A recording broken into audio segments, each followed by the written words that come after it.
Ceci est la partie 2 de l'Éminence dans l'ombre.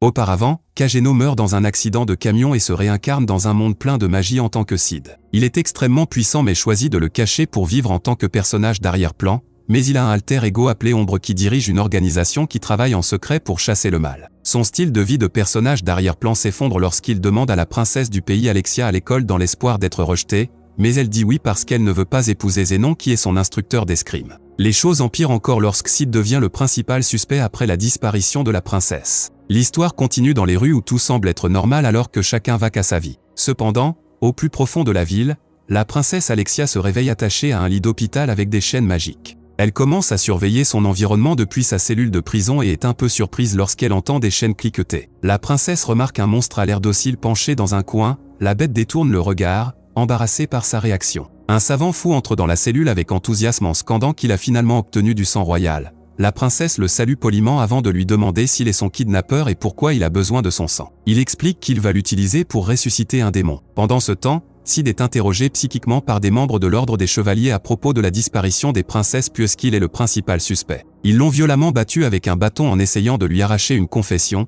mais il l'aime secrètement parce que l'interrogatoire est un événement si classique avec un personnage mineur. Il fait semblant d'avoir peur alors qu'il supplie pour sa vie. De retour dans le donjon, la princesse commente que le fou prend trop de son sang, mais elle se comporte toujours très calmement compte tenu de la situation. Le scientifique semble avoir perdu l'intrigue lorsque son autre laboratoire a été détruit, il commence à exprimer sa frustration sur le monstre dans le coin, mais la princesse attire à nouveau son attention sur elle afin d'arrêter les abus. Il commence à la nourrir de force pour qu'elle puisse reconstituer le sang qu'il a prélevé. Le lendemain matin, l'instructeur Zenon rapporte les conclusions de leur enquête à la sœur aînée d'Alexia, Iris. Elle se trouve être un membre de haut rang de l'ordre des chevaliers. Sid a été interrogé au cours des 5 derniers jours, mais il est un dur à cuire car il ne leur a donné aucune information. Elle ordonne qu'il le libère mais qu'il continue à surveiller ses mouvements. Comme Iris est aussi une princesse, ils ont renforcé la sécurité autour d'elle même si elle est probablement plus forte que ses protecteurs. Pendant qu'ils discutent, la sœur aînée de Sid peut être entendue à l'extérieur protester contre l'innocence de son petit frère en utilisant sa moyenne comme principale preuve. Pendant qu'Iris regarde,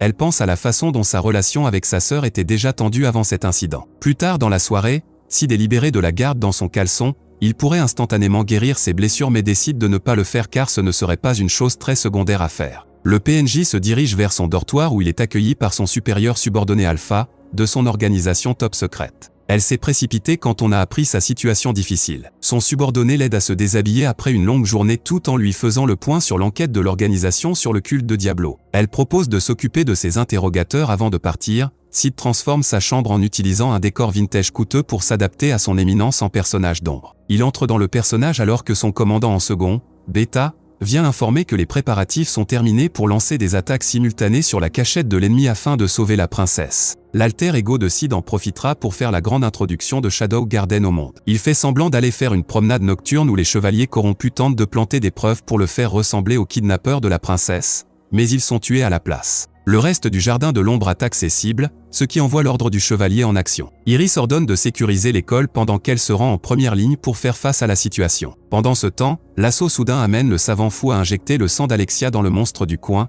Il obtient une augmentation de puissance et tue immédiatement le scientifique mais libère la princesse à sa grande surprise. Le démon fait ensuite irruption dans les rues par le bas sous les cris des civils alors qu'il tente d'évacuer la situation. De retour sous terre, Alexia part avec l'épée à la main lorsqu'elle se heurte à Zenon. Il est révélé qu'il était en fait celui qui l'a kidnappé et a parrainé les recherches du savant fou. Son objectif est d'utiliser son sang pour assurer sa place dans les 12 plus hauts rangs de l'ordre des chevaliers en raison de la renommée et de l'argent. La princesse est en fait soulagée que ce soit sa vraie nature car cela ne fait que confirmer ses soupçons à son sujet. Elle commence à l'attaquer mais il est au-dessus d'elle alors qu'il la désarme facilement et la jette dans l'eau des égouts. Certains doivent être entrés dans sa bouche en fonction de la façon dont elle est tombée. Shadow interrompt avec une entrée simple mais efficace. Zenon fait correspondre son apparence à la description de l'agresseur qui a causé les problèmes du culte ces derniers temps. Il l'insulte pour avoir attaqué leurs petites installations en pensant qu'il avait des victoires majeures. Zenon alerte Shadow qu'il a eu la vie facile parce qu'un membre central du culte n'était pas là mais qu'il est actuellement en présence d'un, donc il est maintenant la proie chassée. Le membre principal effectue une attaque de fente puissante, mais l'ombre esquive facilement en se retrouvant devant la princesse. Pendant ce temps, les rues sont dans le chaos alors que le monstre géant se déchaîne. La police de la ville tente de l'arrêter en tirant mais leurs balles s'avèrent inefficaces. La bête les expédie avec une seule attaque. certains chevaliers interviennent également et décrochent une belle attaque combinée, mais elle se régénère presque instantanément. Iris se dirige rapidement vers le lieu de la bataille mais voit la destruction et la douleur causée par le monstre dans son sillage. Elle annonce son arrivée avec une tranche bien placée et ordonne immédiatement à ses hommes d'évacuer les blessés. Le monstre se remet de la coupure profonde et se prépare à attaquer mais Iris imprègne son épée de magie et arrache le bras de la bête tout en l'envoyant voler avec une puissante attaque d'estoc. Mais il met en valeur sa régénération anormale en faisant repousser le bras. Pour contrer cela, elle décide de le couper en morceaux si petits qu'il ne peut pas se régénérer. Avant qu'elle ne puisse terminer l'attaque, Alpha interrompt et alerte Iris qu'elle ne fait que faire souffrir le monstre. Le numéro 1 se présente avant de libérer une quantité aveuglante d'énergie magique dans son épée et de porter un coup décisif sur le monstre. Il détruit la corruption qui l'entoure en révélant une petite fille qui se trouve être la fille du vicomte Grise. Alpha l'identifie du pendentif qui tombe de sa main. Le numéro 1 demande à Iris de s'asseoir et de profiter du spectacle pendant que Shadow Garden s'occupe des choses. Avant qu'elle ne puisse poser d'autres questions,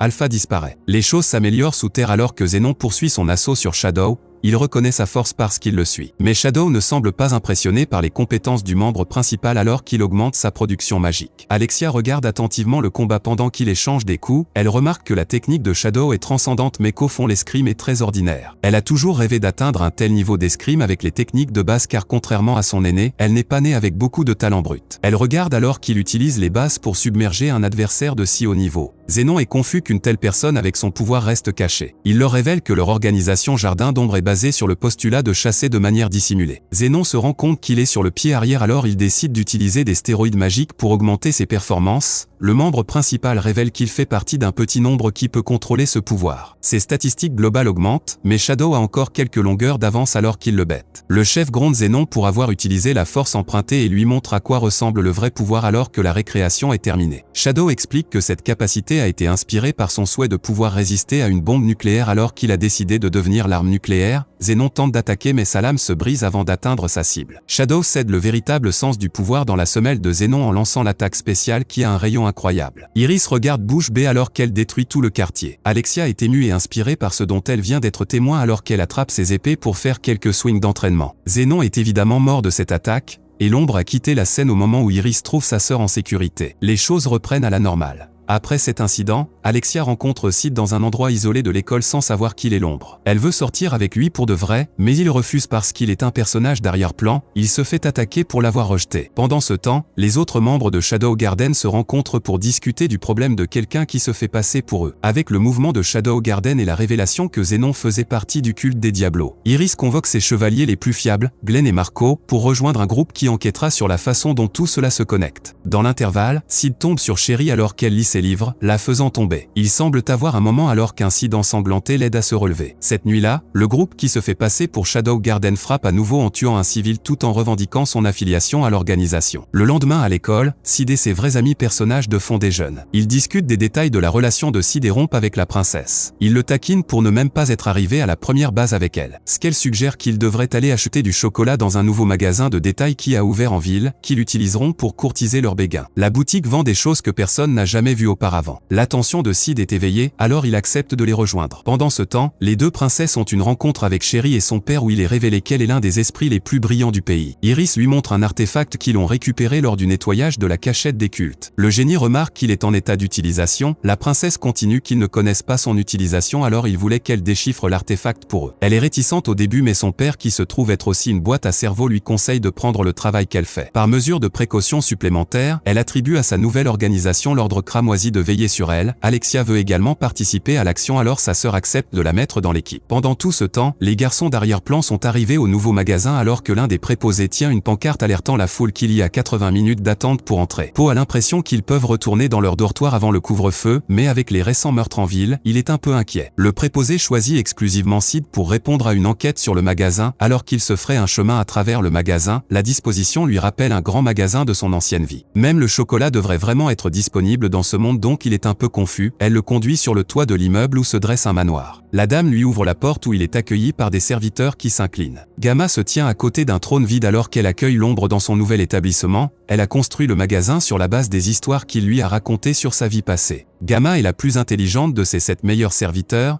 mais elle n'est pas très sportive. Shadow prend sa place sur le trône alors qu'elle explique qu'ils ont déjà des chaînes de magasins dans tout le pays à sa grande surprise. Il est encore plus choqué quand elle lui montre l'argent qu'il gagne, mais il essaie de se la jouer cool. Elle l'alerte du groupe qui utilise son nom pour commettre un meurtre dans la ville, il le relie à ce que Poe a dit plus tôt et promet de se pencher dessus. Shadow soupçonne Alexia d'être la coupable à cause de la façon dont elle l'a attaqué de sang-froid à cause du rejet. Il obtient une réduction de 100% sur les chocolats, dont il rit sans vergogne. Le gars vole même une pièce d'or de sa propre montagne d'argent. Mais avant de partir, Gamma présente également nu, le dernier membre à avoir rejoint leur rang. Les garçons de fond se précipitent vers le dortoir alors que leur couvre-feu approche. Pendant qu'il court, Sid entend des lames claquer dans la ruelle. Il fait semblant d'avoir vraiment besoin de faire un numéro 2 au point qu'il doit se soulager à l'extérieur alors demande à ses amis de le laisser derrière. Ils ont une séparation en larmes, mais Sid se met directement au travail lorsque ses amis sortent du site. Il se transforme en ombre et arrive sur les lieux pour voir Alexia se faire attaquer par les prétendants confirmant l'innocence de la princesse. Elle fait un bon travail en les retenant, mais Shadow la sauve finalement lorsqu'elle est submergée. Il lui demande de rester en dehors de cela avant de poursuivre ses imitateurs. Il les rattrape mais permet à Nu de les achever. Pendant ce temps, dans un lieu inconnu, un membre des imitateurs rapporte les événements de la nuit à M. Gaunt Knight et à un autre alors qu'ils prévoient de récupérer un objet qu'ils ont perdu. Le lendemain, Alexia débriefe sa sœur de l'incident mais Iris considère à la fois Shadow Garden et le culte de Diablo comme leur ennemi. Pendant cet intervalle, les garçons de fond sont dans le train pour aller à l'école et il semble que l'incident des toilettes de Sid se soit déjà propagé. Plus rapide que l'épée de Peter Griffin.